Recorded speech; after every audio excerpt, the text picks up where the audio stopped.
David Ignatius, thank you for jumping on the line. I was hoping we could start with last week's UN General Assembly because while it was largely wiped out of the headlines by the Kavanaugh news and by, will he, won't he debates about Trump firing Rod Rosenstein, there were some interesting things that went on up in New York that I would like to touch on. So the first was the Israeli Prime Minister Bibi Netanyahu revealed what he called a secret atomic warehouse in Tehran that he said Iran used to store equipment and material for its nuclear weapons program.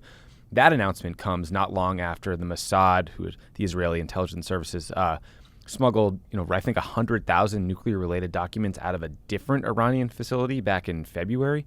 How big of a deal was this announcement from Netanyahu at the General Assembly?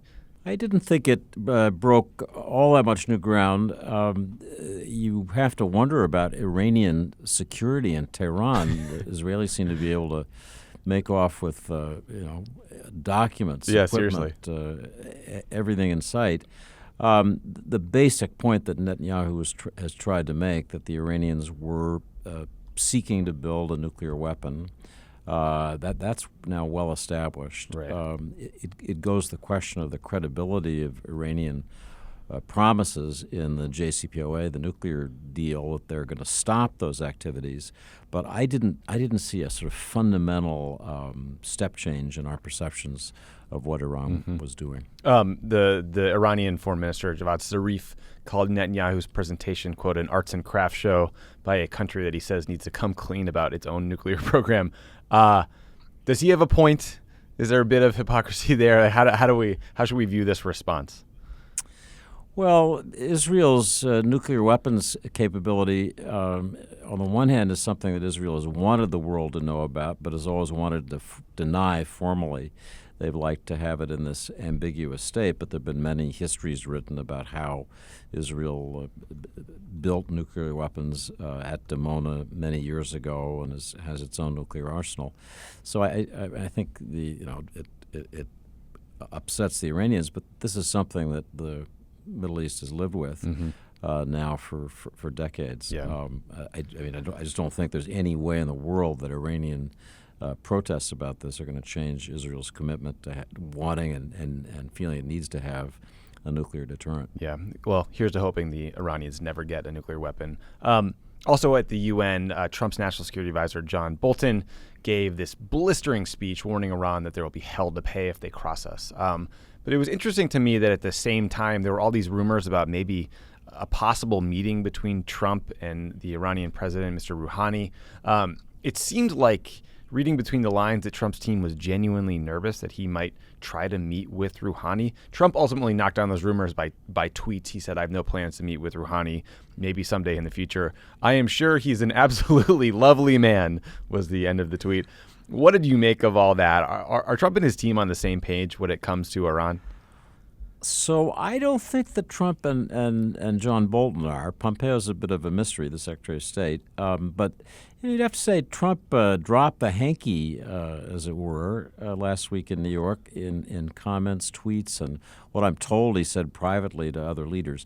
He now has a model in his mind from North Korea that if he is talks really tough, makes a credible threat to use military force, puts on tough economic sanctions, that in the end, the other side will be prepared to come into negotiations that they had claimed earlier they wouldn't, and that he'll be able to get the great deal that eluded his predecessors. He clearly believes that's what's happened with North Korea, and I think looking at him, he's trying now to execute the same thing with Iran. I'm told that what he says to diplomats from other key countries is there'll be a time for negotiations with the Iranians. They'll come around. They have no choice, but not yet. They need to feel the squeeze more. So we're going to have, starting in November, very tight, tough sanctions. The effort is going to be to cut Iran essentially off from the international banking system by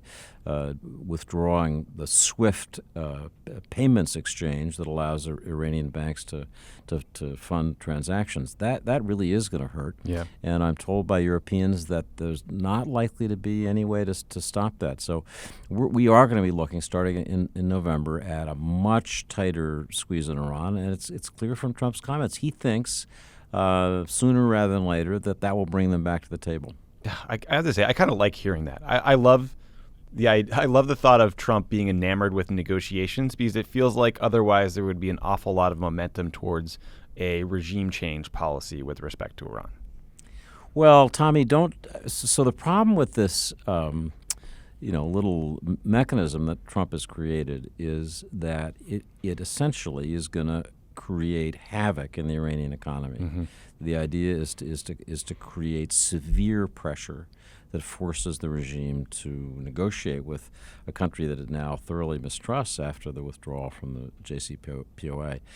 It's, I think, as likely that the result of this policy will be to create a failed state in Iran, a crumbling economy, an angry public, a regime struggling to hold on that becomes more hardline, not more liberal.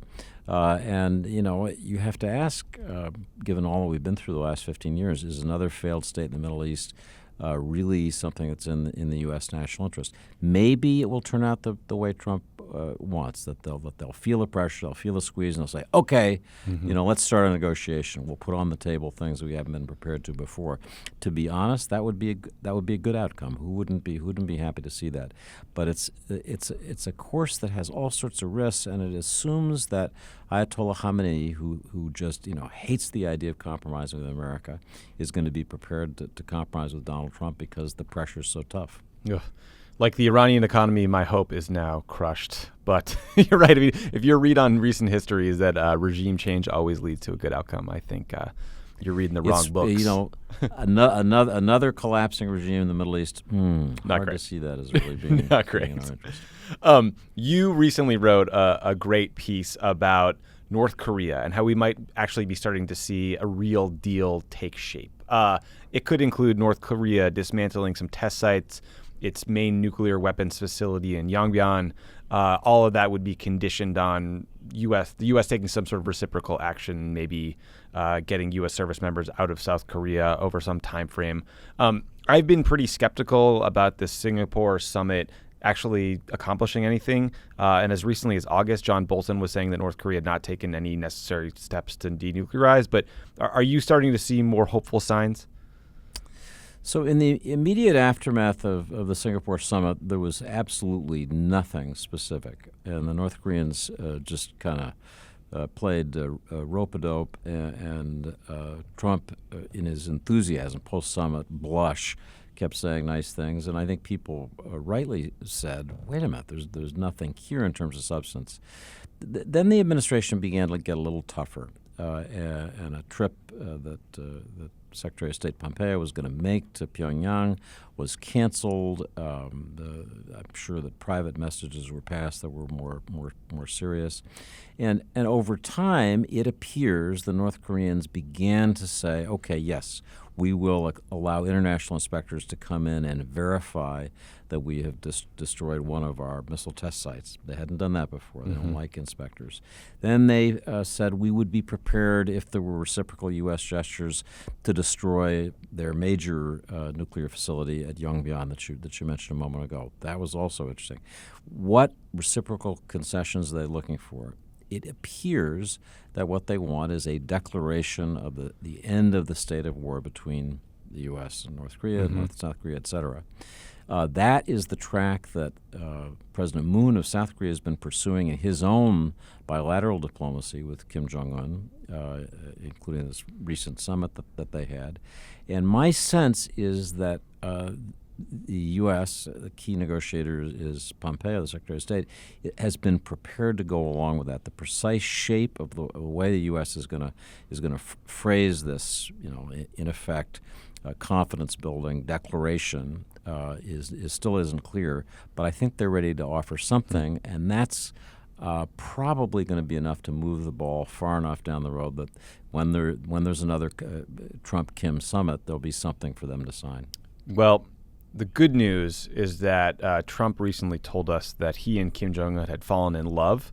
after Kim Wasn't wrote, that great? he wrote him beautiful letters. That was so touching. I mean, it's one of those funny moments where if a Democrat said that, the Republican Party would spontaneously combust, impeach, and invoke the 25th Amendment. But it's just goofy. But in a weird way, you have the feeling that this president it falls in love with his own diplomacy. I mean, in a sense, it's a narcissistic love. He loves the fact that he's making this deal with Kim Jong-un. But it was a bizarre comment. Totally The thing bizarre. about Trump and North Korea is he seems to keep falling uphill. He does and says things that you think, oh, that's the end of it, and then a couple months later, they're back on track. Yeah, it is. It's hard to understand.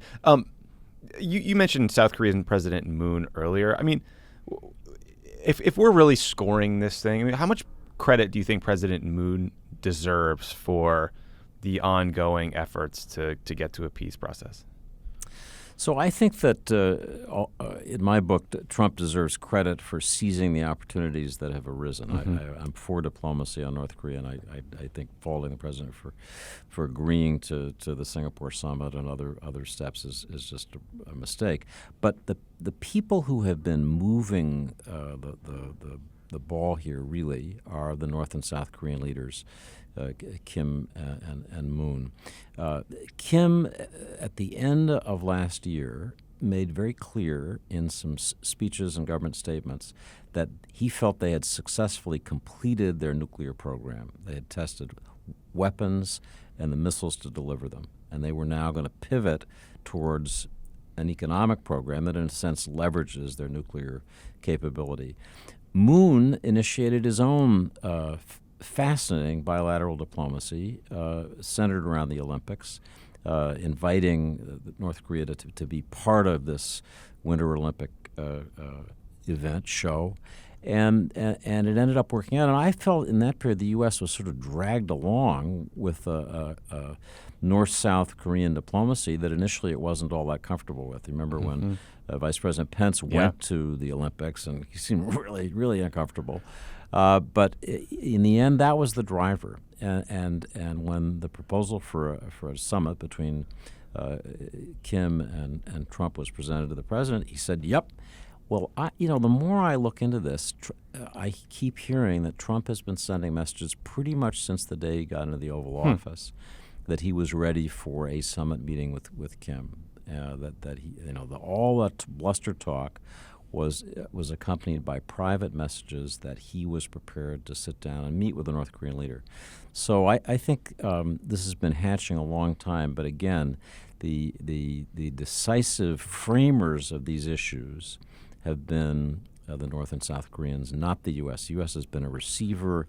It's welcomed the diplomacy. It's now beginning to frame what the agreement would actually look like, but it didn't initiate it. Yeah. Well, I hope sincerely that it works out in the end, and I do also give Trump credit for bucking conventional wisdom and being willing to take a chance on diplomacy. This is a key pod save the world moment in which Tommy Vitor says something good about Donald Trump's foreign policy. I do think if you ran back the tape 8 years and asked Obama like what he wished he'd done a couple more times, it would probably be every situation room meeting has 15 people telling you why you can't do something, and just telling them to get out of your face and I'm going to do it anyway would have been a probably useful exercise every once in a while.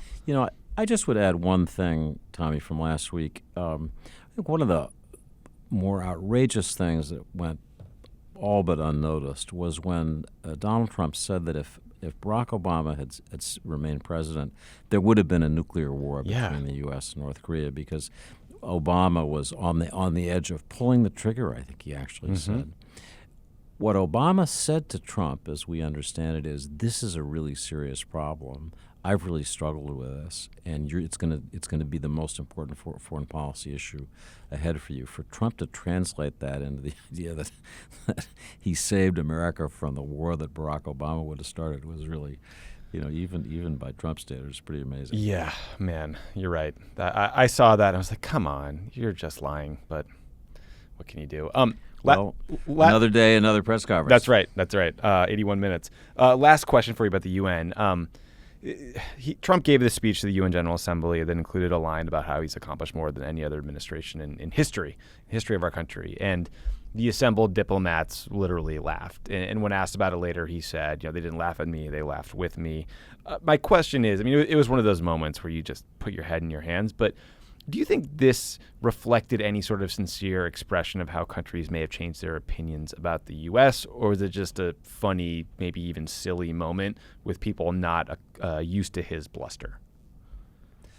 So, as I've talked to foreign diplomats in the days since Trump was at the UN, I keep hearing the same thing, which is that the world is really reckoning now with the reality that Donald Trump is president and that he has changed some of the fundamentals of American foreign policy.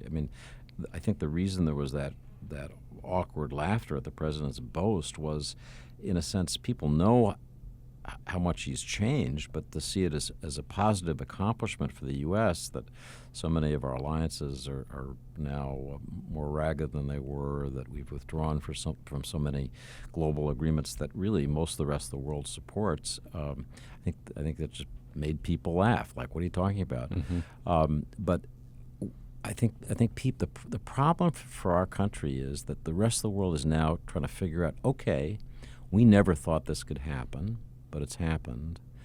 And even if Trump is defeated, even if the midterm elections go for the Democrats, we have to now reckon with the possibility that it could happen again, mm-hmm. that America is a different place than what we thought. And that's what I see people struggling to deal with. I thought that was behind some of the tension that you saw last week in New York. Yeah. Speaking of tension, we have a ongoing trade war and often war of words with China. Over the weekend, the Chinese canceled a high-level security talks dialogue that included Secretary Mattis, the Secretary of Defense. President Trump has recently accused them of meddling in our elections, and apparently Vice President Pence is going to outline more of the case for that argument in a speech coming soon. How bad do you think tensions are with China right now? Pretty bad. I think that Trump, as in most aspects of his foreign policy, wants to destabilize his adversary, the Chinese, and he's succeeding. I think the Chinese are really flummoxed. This trade dispute, now increasingly trade war, has gone further than they ever thought it would. They kept thinking that there'd be a kind of compromise point, and they kept putting more on the table, and it hasn't been enough. I think the one point that reasonable people should agree on is that China's behavior in international trade has been a problem mm-hmm. for the United States and for all of its trading partners. Every time I go to China, I hear stories from American and European companies that are operating there. The executives tell me, we are sick of having our intellectual property stolen, basically being, in their view, mistreated in this market, not given fair access. So the idea that it's time to have different rules that are a little fairer is correct. That's not just Trump saying that, but I think almost any Western business person who's done business in China. It's probably better to try to redress the terms of trade, the rules for this game now, as opposed to 10 years from now when China will be even more powerful. So I think, again, reasonable people should say, okay, I think the question is how much crockery, I was going to say China, it gets broken along the way right. in doing that. And what's the damage to the global economy, to living standards in China, in the U.S., around the world, in that process? And I think that's the delicate issue. And if Trump plays true to form, he'll do the same thing he did with Mexico and with Canada, which is he'll take this as far as he thinks he reasonably can go, and then he'll cut a deal. Yeah. But maybe not. Maybe the Chinese won't give him that opportunity. That's the risk. Right. And it's interesting because, again, he just recently authorized another round of tariffs on like $200 billion worth of Chinese goods. And there are reportedly voices in the White House who think that the only way to really stop China from doing the bad things you just described is to really make them feel economic pain. But again, interestingly, when the trade war was first suggested, we were all warned by the same experts that it would be a cataclysmic event for the U.S. economy. But the stock market is still through the roof. The economy is humming along. is there a problem of crying wolf, or are we just sort of on the precipice of something pretty bad here? Well, it could get much worse. I think the first thing I'd say is that if you wanted to really go after China and change the trading relationship, the stupidest thing you could have done to start with was to get rid of the Trans-Pacific Partnership, which was the gathering of all the nations but China in a trading group that gave the U.S. strength in dealing with the China issue. I think that, as I look back, was just such a fundamental mistake. She can make concessions, but he is now on such a pedestal that I think his maneuvering room is limited much as Trump's is.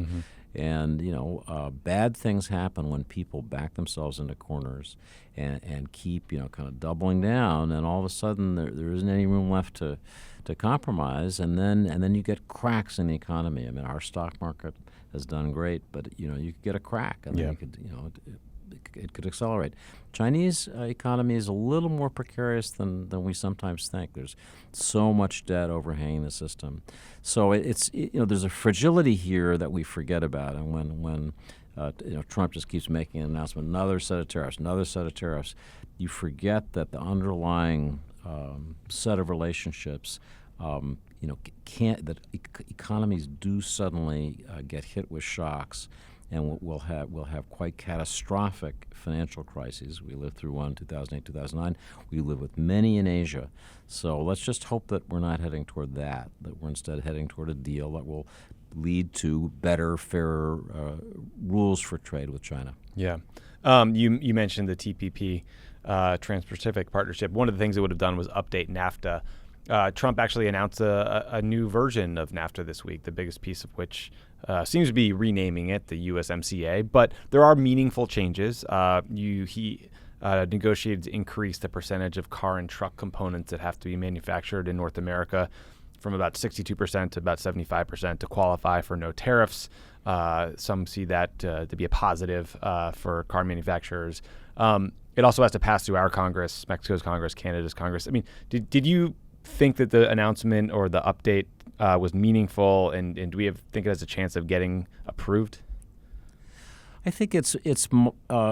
I think it's modestly an improvement. It's like what the Obama administration was considering. It embraces the kinds of standards that were in the Trans-Pacific Partnership, in the NAFTA, U.S.-Mexico, U.S.-Canada relationships. I think if it's true that a basic problem in our country is that the middle class hasn't sufficiently shared in the prosperity that the global economy has brought, then a trade agreement that says that wages for auto workers in the U.S., Canada, and Mexico have to be higher, and that the percentage of the total car that's made in those three countries has to be greater. Hard to argue with that. It's good. Again, the question is, how much did you have to break along the way to getting that good thing? Was the breakage warranted because the outcome will benefit enough American workers? And we'll just have to look more carefully. So few details of this deal are really clear yet. But I wouldn't say that it was a meaningless, simply a renaming of it. I think there was a little more in it than that. Yeah, there's some interesting. I mean, I think maybe if you're an apple farmer or dairy farmer, or certain unions seem to like it, but yeah, it's interesting. Thank goodness we've dealt with those terrible Canadian dairy farmers. I was really worried about that. I know, but it is interesting to see someone who I think has defined a lot of his policies by tearing things up, shredding the Iran deal, the Paris Accords. When they go and try to construct something or build something new, it's harder. It's interesting to see them bump up against that reality. Yep, I agree. It's good to see them build something as opposed to just tearing things down. Yeah. Speaking of very difficult things to build, you also wrote a piece recently about the depressing state of the Middle East peace process that was pegged off the 40th anniversary of the Camp David Accords and the 25th anniversary of the Oslo Accords. And I came away from reading your piece and looking at the state of the region and feeling like not only is the Middle East peace process dead, at least in the form that we knew it, but it may be the case that U.S. influence in the region is permanently diminished. And that is not a criticism of the Trump administration. Barack Obama didn't get a Middle East peace deal by not even close, despite trying very hard. It's the accumulation of decades of failure. Am I too cynical? Because you quoted some people in the piece that have done this a lot longer than I've been alive that remained optimistic. Well, I think optimism is in my nature, probably yours, most people's. We want there to be peace in the Middle East. We've wanted it. It turned out more than the parties themselves seem to want it. In this piece, I just reflected back over too many years of covering this story of the Israeli-Palestinian dispute. I first started covering the Middle East in 1980.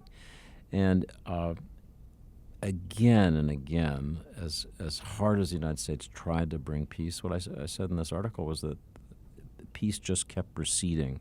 Attitudes hardened. I described individual Palestinians and Israelis that I'd known, who had been eager for compromise, who'd been the very soul of this peace process, over time becoming more and more just frustrated and alienated. That willingness to compromise just beginning to slip away.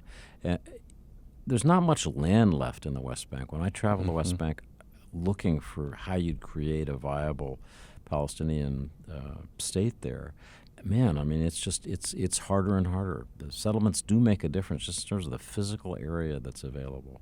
So I've ended up, sadly, feeling pretty pessimistic about this. I think as the Israelis live with a one-state solution, and the dilemmas that creates for Israel, I think maybe there'll be a rebirth of interest in a two-state solution.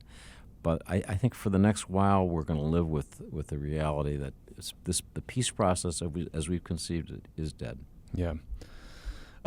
Last question for you. Over the weekend, Indonesia dealt with a horrific earthquake and a tsunami. I mean, you're seeing hundreds, if not thousands dead. Normally when something like this happens, the U.S. ends up leading a coalition to respond. We saw it in the Fukushima disaster in Japan. We saw it in Haiti when there was a similar massive tsunami disaster. All over the Indian Ocean. President Bush really pushed to get relief. Is there a similar effort underway, or have we abandoned international relief support and efforts like we used to do? If there is such an effort, it has not been forcefully made visible to the America and the world. This is, I guess, part of the America First mindset, that we'll worry about our own disasters and you worry about yours. I found myself thinking this week, we have signs of perhaps a new Ebola crisis in Africa. And one of the things that President Obama got very little popular credit for was the way he mobilized American resources to deal with a really scary outbreak of Ebola during the second term of his presidency. And it takes that commitment. You have to work to mobilize the resources of the U.S. government to make a difference. Climate disasters, natural disasters in Indonesia, outbreaks of disease in any part of the world end up affecting us. I mean, that's one thing that I thought we'd learned during the Obama years. We seem to be forgetting. It is one world, baby. Yeah. And you may not think that it matters. But, it's sort of like that famous quote that's attributed to Trotsky. You may not be interested in the revolution, but the revolution is interested in you. It's a great quote. You may not be interested in the world's disasters, but they're interested in you, and they're coming to you. They are. And you need to mobilize for that. I think about that Ebola period of time all the time, because it didn't just take the marshaling of resources, but it was a temperament issue, because Donald Trump was among the many voices saying, shut down the airports, stop all flights from Africa, like we shouldn't provide support for U.S. doctors who went over there and who are now sick, and all of those things while feeling, maybe they made sense on paper, but all the experts were telling you actually that could make things worse and not better. And I truly fear what President Trump would do in the moment in an extreme disaster like that. I don't have a high confidence. I share that. President Obama, your former boss, gets dinged sometimes for retreating from the world, from weak leadership. If you want a model of what good, reassuring leadership is in crisis, Ebola is a perfect example. Yeah. I mean, the United States population was ready to panic, and if there hadn't been steady, clear explanation of what it was we were doing, how we were going to keep this contained, you could have had the kind of hysteria that then leads to a really severe public health crisis. Yeah. So, let's not forget how to do it right, which in this case Obama did. Yeah, I lied. One final question. I promise I'll let you go. Come on. The Trump administration on Monday, they said they stopped granting visas to same-sex partners of diplomats and officials at U.S.-based international organizations, reversing a plan put in place by Secretary of State Clinton. Is there any fallout from this yet? Do you think this is something that might actually go through? Because you might actually keep people from being able to serve in these jobs for seemingly no reason. We've had so many things to worry about. Yeah. That's an example of something that's just isn't yet getting the attention that it deserves. One thing that I just will note is that the State Department really was broken when Secretary of State Pompeo came in, and people were leaving in droves. There was just a growing feeling that America's connection points with the world diplomatically were raw and breaking, and I think that's something Pompeo is trying to fix. Yeah. He's brought really good people in the State Department. The morale among young Foreign Service officers I talked to is a whole lot better and different than it was. But things like this, like the world in which same-sex partners are, there's no obstacle to their serving their country.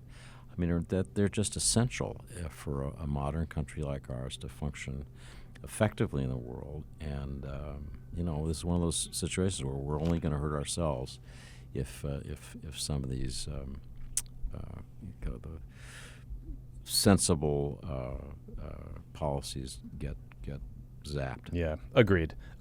David, thank you so much for your time.